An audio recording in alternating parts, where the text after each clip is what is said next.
Hello दोस्तों, जय हिंद। सैनिक ITI के यूट्यूब चैनल पर आप सबका स्वागत है। दोस्तों, अगर नए हैं चैनल पर सब्सक्राइब कर लें। दोस्तों, मैं आप लोग के लिए जो है क्वेश्चन जो कि CBT एग्जाम में पूछे जा रहे हैं या पूछे जा चुके हैं, ठीक दोस्तों, तो पक्का आप लोग पढ़िए इसको। और मेरी श्योर गारंटी है, उम्मीद पूरी है कि आप लोग इसको पढ़ के पूरी क्वेश्चन मार के आएंगे, ठीक दोस्तों। और कमेंट करना आगे कि सर मैंने कितना क्वेश्चन किया हूँ, नहीं किया हूँ, ठीक दोस्तों।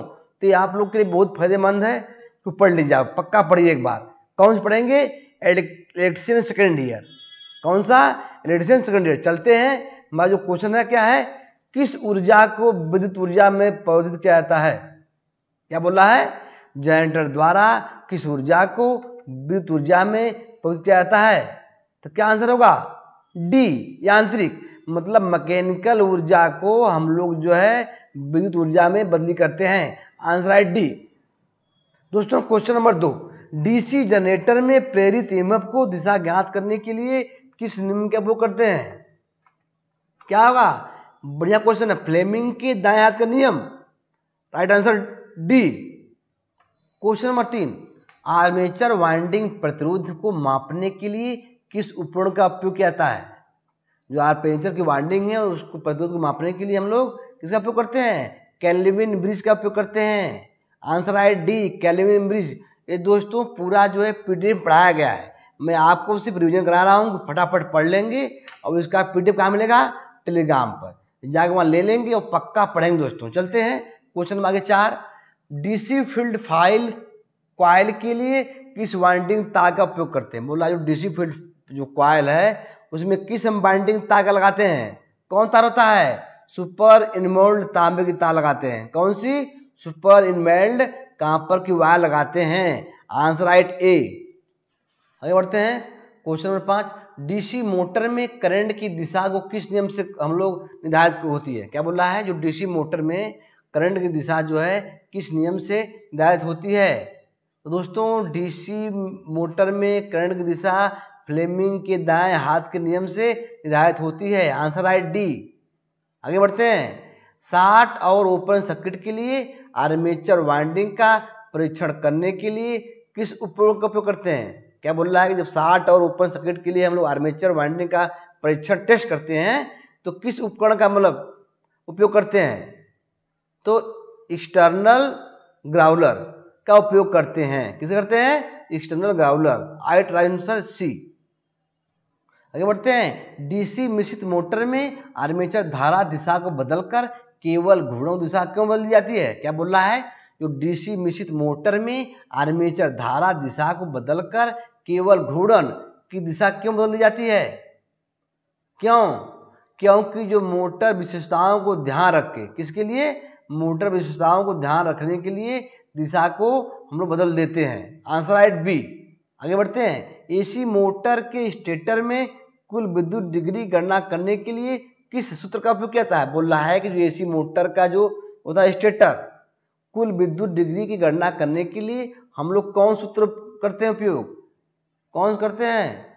इसका दोस्तों आंसर होगा डी, कुल विद्युत डिग्री बराबर 180 डिग्री गुणे ध्रुवों की संख्या। Right answer D. आगे बढ़ते हैं। पूर्ण लोड पर 10 HP 3 किलो प्रेड मोटर चलाने के लिए फ्यूज दर क्या है? क्या बोल रहा है कि 10 HP 3 फेस इंडक्शन मोटर में फुल लोड क्या है? क्या लोड होगा? 25 एम्पियर। क्या होगा? 25 एम्पियर लोड होगा। Full load 25 ampere. Right answer C. Question number 10, 6 pole stator motor की विद्युत डिग्री क्या होती है? बोला जो 6 पोल मोटर की स्टेटर की जो है विद्युत डिग्री क्या होगी? तो क्या होगी उसकी? 1080 डिग्री होगी। कितनी होगी? जो 6 पोल स्टेटर मोटर होंगे उनकी डिग्री होगी 1080 डिग्री होगी। आंसर राइट सी। आगे बढ़ते हैं। 3 फेस मोटर, 3 का मतलब क्या बोला है? 3 फेस मोटर स्वकेंद्रित वाइंडिंग का अवगुण क्या है? क्या बोल रहा है? What is the demerit to 3 phase कंट्रैक्टिक वाइंडिंग? मतलब जो 3 फेस मोटर है उसकी स्वकेंद्रित वाइंडिंग का जो अवगुण दोष क्या है? दोष क्या उसका है कि एक ही स्टेप्ड फार्मर की अवस्था होती है। क्या उसमें होता है? एक ही स्टेप फार्मर की आवश्यकता है, उसका ये अवगुण है। किसका? 3 फेस मोटर वाइंडिंग का। Right answer B. क्वेश्चन में आगे बढ़ते हैं। एकल चरण मोटर किस प्रकार का निर्देशित करता है? जो एकल चरण मोटर होता है हमारा, वो किस पर निर्देशित करता है? तो वो capacitor start capacitor run motor. Answer क्या होगा? डी। जो हमारा एकल चरण मोटर होता है वो capacitor start capacitor run motor की जो है दिखाता है, निर्देशित करता है। आंसर है डी। आगे बढ़ते हैं। सिंगल फेज इंडक्शन मोटर शुरू करने के लिए कौन सी विधि अपनाई जाती है? क्या बोल रहा है? जो सिंगल फेज मोटर हमारा है उसको स्टार्ट करने के लिए कौन सी तरीका अपनाते हम लोग हैं? राइट आंसर ए, फेज विभाजन की विधि। कौन सी? स्प्लिट फेज मेथड, मतलब फेज विभाजन की विधि को हम लोग अपनाते हैं स्टार्ट करने के लिए। Right answer A. आगे बढ़ते हैं। एकल चरण प्रेरण मोटर का कार्य सिद्धांत क्या है? एकल चरण मोटर का लेंज का नियम है सिद्धांत। क्या है? लेंज का नियम। एकल चरण प्रेरण मोटर का सिद्धांत कौन सा है? लेंज लॉ, लेंज का नियम। Right answer A. आगे बढ़ते हैं। सार्वभौमिक मोटर का अनुप्रयोग कौन सा है? क्या बोल रहा है? जो सार्वभौमिक मोटर होता है हमारा उसका अनुप्रयोग क्या है? अनुप्रयोग कौन सा है? भोजन मिक्सर। क्या है? Food mixer. जो सार्वभौमिक मोटर है उसका अनुप्रयोग क्या है? तो फूड मिक्सर, भोजन मिक्सर। Right answer B. आगे बढ़ते हैं। अल्टरनेटर को कैसे रेटेड किया जाता है? क्या बोल रहा है? जो अल्टरनेटर है उसको हम लोग कैसे रेट करते हैं? कैसे करते हैं? केवीए में करते हैं। किसमें करते हैं? केवीए में। अल्टरनेटर को हम लोग केवीए में रेट करते हैं, किलो वोल्ट एम्पियर। आगे बढ़ते हैं। घूर्णन क्षेत्र प्रकार अल्टरनेटर का उपयोग करने का क्या फायदा है? क्या बोल रहा है? जो घूर्णन क्षेत्र प्रकार अल्टरनेटर का है उसका उपयोग करने का क्या फायदा है? दोस्तों फायदा ये है उसको कि दो स्लिप रिंगों की अवस्था होती है चाहे फेजों की संख्या कितनी कम हो। क्या बोल रहा है? दो स्लिप रिंगों की आवश्यकता होती है चाहे फेज कितने भी संख्या हो आपकी। तो इसीलिए बोल रहा है कि घूर्णन क्षेत्र में अल्टरनेटर का उपयोग करने का यही फायदा है। ठीक दोस्तों, तो आंसर है D. Question number 18। Rotary converter का भाग यक्स का क्या कार्य? बोल रहा है जो रोटरी कन्वर्टर है उसमें नाम पूछता है, जो यक्स दिखाया गया है उसको क्या बोलते हैं? वितरित प्रत्यक्ष धारा एकत्र करता है। क्या करता है वो? वितरित धारा प्रत्यक्ष को इकट्ठा करता है। तो आंसर है डी। आगे बढ़ते हैं। शुरू में एक तुल्यकालिक मोटर को डैम्पर वाइंडिंग क्या उद्देश्य? क्या बोल रहा है? शुरू में ही एक जो तुल्यकालिक मोटर में हम लोग डैम्पर वाइंडिंग का उद्देश्य क्या है? दोस्तों उसका उद्देश्य है कि एक नियत गति बनाए रखने के लिए एक उच्च चुंबकीय क्षेत्र का निर्माण करें। मतलब जो मोटर है उसकी जो नियत गति जो है बनाए रखने के लिए एक उच्च चुंबकीय क्षेत्र का जो है निर्माण, इसका यही उद्देश्य है। तो आंसर क्या होगा? डी। आगे बढ़ते हैं। मोटर जनरेटर सेट का लाभ क्या है? क्या बोल रहा है? What is the advantage of motor generator set? तो इसका लाभ क्या होता है? इसका दोस्त है डीसी आउटपुट वोल्टेज को आसानी से कंट्रोल करता है। क्या करता है? नियंत्रित करता है। जो डीसी होता है output, DC output voltage can be the easily controlled, मतलब डीसी आउटपुट वोल्टेज को आसानी से कंट्रोल करता है। आंसर है डी। एम्पलीफायर का नाम क्या है? जो दिखा रहा है एम्पलीफायर, इसका नाम पूछ रहा है। तो दोस्तों ये class B push pull B amplifier है। कौन सा है? ये class B push pull amplifier है जो दिखाया गया फोटो में। क्या बोलते हैं? क्लास बी का जो है पुश पुल एम्पलीफायर है। Right answer B. Question number 22। एक सक्रिय घटक कौन सा है? क्या बोल रहा है? Which is a active component? Transistor क्या है? एक सक्रिय घटक है। Transistor is a active component, मतलब एक सक्रिय घटक है। कौन सा है? ट्रांजिस्टर है। आगे बढ़ते हैं। सिलिकॉन सेमीकंडक्टर डायोड किस कोड को करता है? विच code indicates silicon semiconductor diode? बोल रहा है कि सिलिकॉन कंडक्टर जो डायोड है किस कोड को इंगित करता है? दोस्तों यह BY126 कोड को इंगित करता है। कौन सा? Silicon semiconductor diode. तो आंसर राइट क्या होगा? बी। आगे बढ़ते दोस्तों। कंट्रोल पैनल वायरिंग में प्रयुक्त सामग्री का नाम क्या? दोस्तों ये क्वेश्चन तकरीबन हर शिफ्ट में आ जा रहा है। ये जो क्वेश्चन है हर शिफ्ट में बच्चे पूछ रहे हैं कि सर ये क्वेश्चन बार बार आ रहा है। बता रहे मैं बच्चों को मेरे एग्जाम हो रहा है, जो बच्चे देख के आ रहे हैं तो बोला वो पट्टा वाला पक्का आ रहा है। वो जो पट्टे वाला ना, ये देखो इसका नाम क्या है, इसका नाम है केबल बांधने का पट्टा है, जो बांधते हैं केबल वो पट्टा है। तो राइट आंसर क्या होगा, डी, केबल बांधने का पट्टा, राइट आंसर डी। दोस्तों आगे बढ़ते हैं। तारों को गुच्छा करने के लिए कौन से केबल बंधों का उपयोग, दोस्तों बहुत टफ क्वेश्चन है, हमेशा आ रहा है। तो तार को गुच्छा करने के लिए हम लोग कौन सा मतलब कि धागा या केबल बंधों का उपयोग करते हैं, तो नालन बंध, कौन सा होता है, नालन बंध का उपयोग करते हैं। किसके लिए, तारों को गुच्छा करने के लिए हम लोग नालन बंध का उपयोग करते हैं, आंसर राइट सी।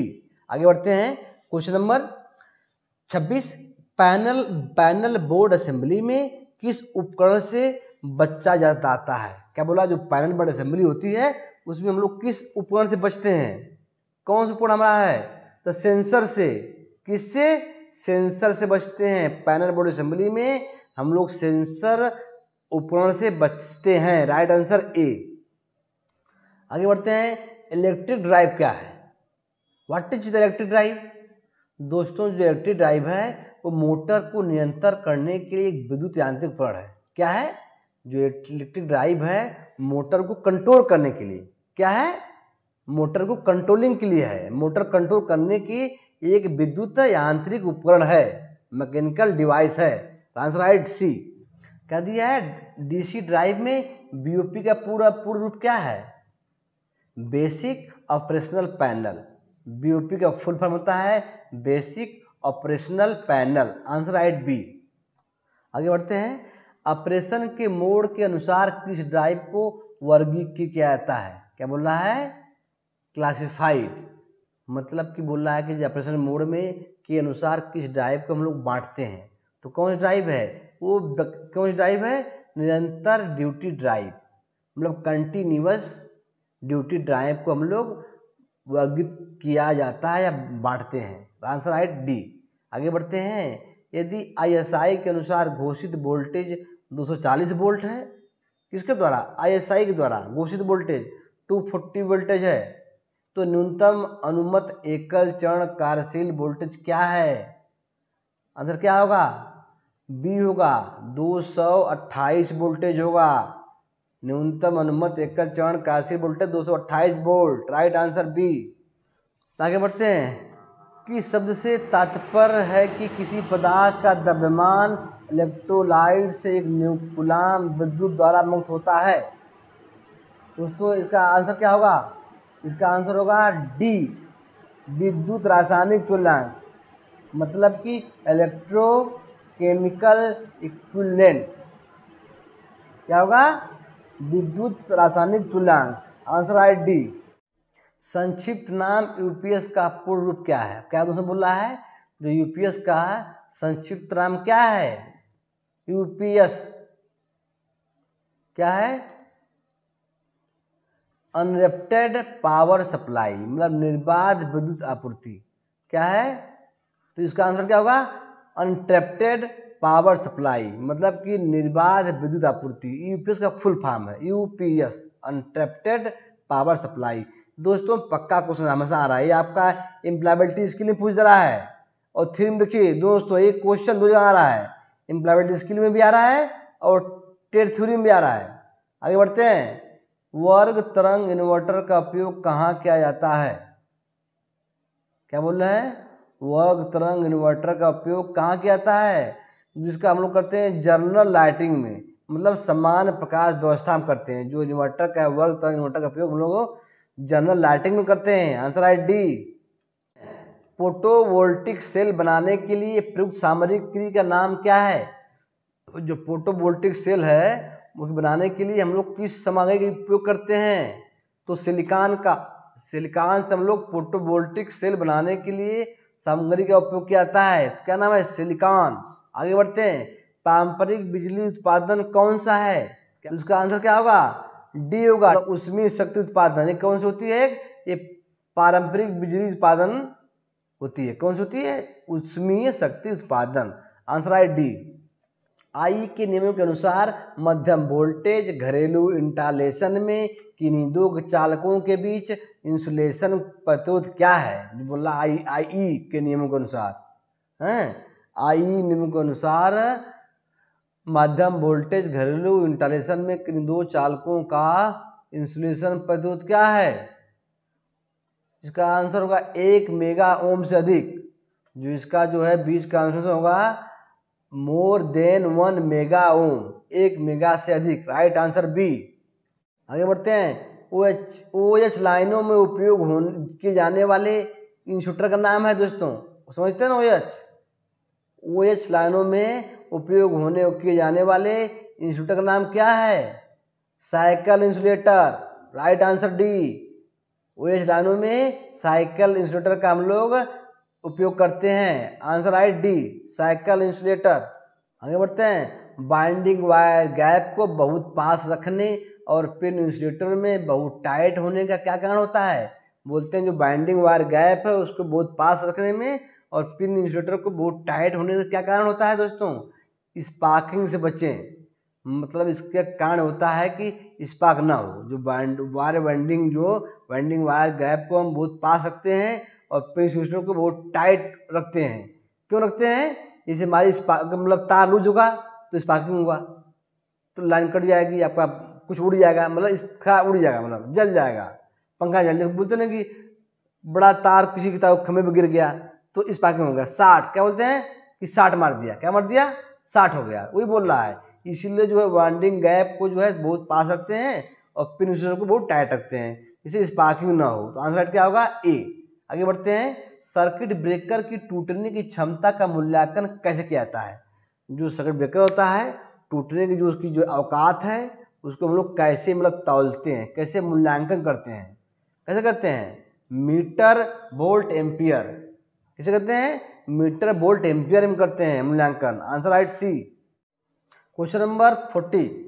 लीकेज करंट प्रोटेक्शन से बचाव हेतु वायरिंग सर्किट के साथ कौन सा सर्किट ब्रेकर लगाया जाता है? बोल रहा है जो लीकेज करंट प्रोटेक्शन से बचाव हेतु वायरिंग सर्किट के साथ कौन सा सर्किट ब्रेकर लगाया जाता है? ELCB। कौन सा है? होता है MCB, वो नहीं, ELCB लगाया जाता है। राइट आंसर क्या होगा? सी, ELCB लगाया जाता है। राइट आंसर सी।